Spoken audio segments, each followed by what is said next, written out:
Good evening, everyone. Welcome to the channel. Before I begin, here are my disclaimers. Today I am going to give you an update about New World DEV Annual Report.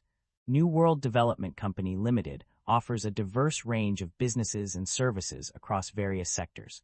The company's portfolio includes property development and investment plus residential, retail, office and industrial properties, loyalty program, and fashion retailing, land development, sports park development and operation club houses, golf and tennis academies.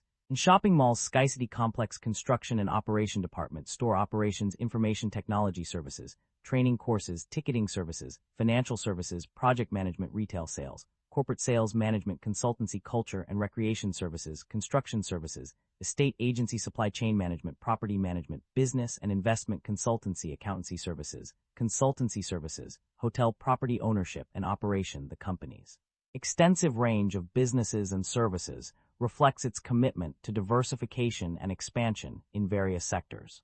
New World Development Company Limited stock price movement. A contradiction to expectations, the New World Development Company Limited, HKEX 17, stock price has experienced significant fluctuations over the past year, contradicting the initial premise of no substantial changes. According to available data, the company's share price increased by plus 35.17% as of September 26, 2025, with a recent closing price of $57.57.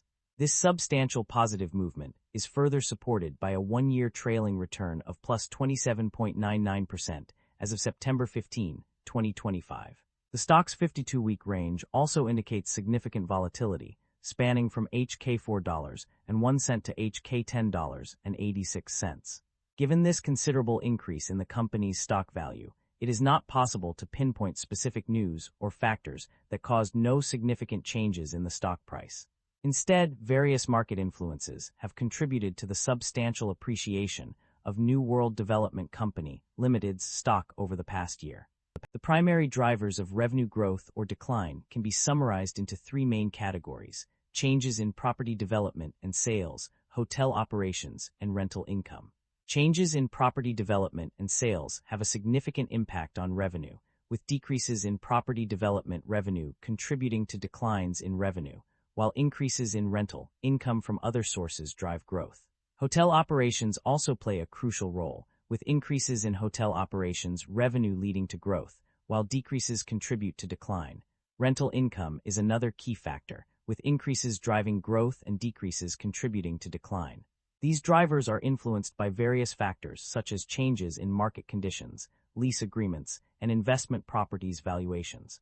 Understanding these drivers is essential for businesses to make informed decisions and navigate the complexities of revenue management. Net income and profit margins analysis. The company's net income experienced a significant decline of $128.6 million. This downturn can be attributed to the subdued performance of the Hong Kong hotel market, which led to a 0.1% decrease in gross operating profit, GOP. The profit margins also saw a slight year-on-year decline due to this market condition. However, there is conflicting information regarding the change in profit margins, with some sources indicating a decrease and others an increase, making it unclear. The company is indeed generating positive operating cash flow, as evident from the financial summary provided. The net cash generated from operations for both 2025 and 2024 was positive, with a significant increase of HK$3,641.90 in 2025 compared to the previous year. This indicates a steady improvement in the company's ability to generate cash from its core business operations. The company's debt level and interest expenses have undergone significant changes over the past year. In terms of debt level, there is a mixed picture. On one hand, total debt decreased by approximately HK$5.7 billion from HK$151.8 billion to HK$146.1 billion, page 8. However, on page 213, it is stated that total debt has increased from HK$186,351 in 2024 to HK$198,097.70 in 2025. Furthermore, long-term borrowings and other interest-bearing liabilities have increased significantly from HK$114,437.8 to HK$143,942.1, page 181. Regarding interest expenses, there is a contradiction between different pages. On page 170, it is stated that interest expenses decreased from the previous year, while on page 185, it is mentioned that interest expenses increased from $1,972 in 2024 to $7,554.90 in 2025. However, on page 264, it is noted that interest expense on lease liabilities decreased from $12.1 to $10.1. Overall, the company's debt level and interest expenses have changed significantly over the past year, with some indicators showing a decrease and others indicating an increase.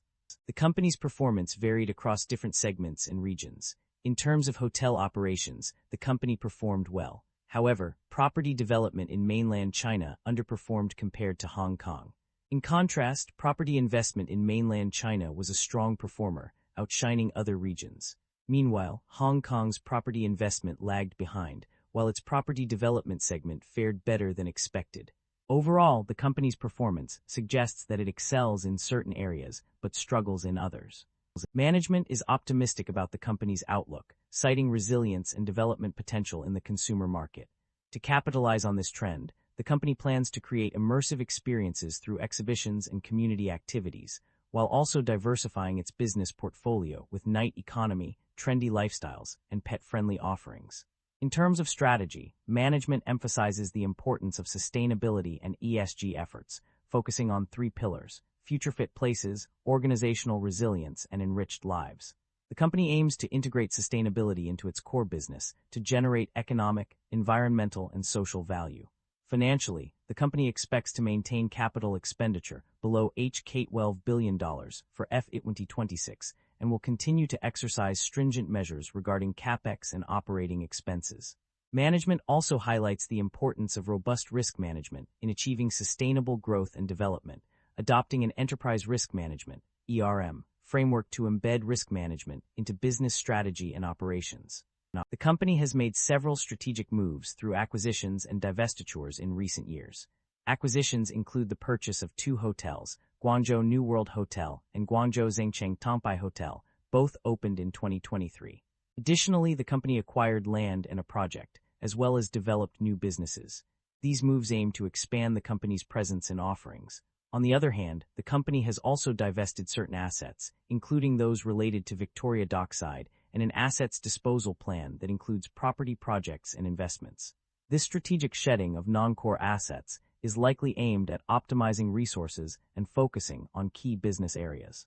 The company has a history of paying dividends to its shareholders.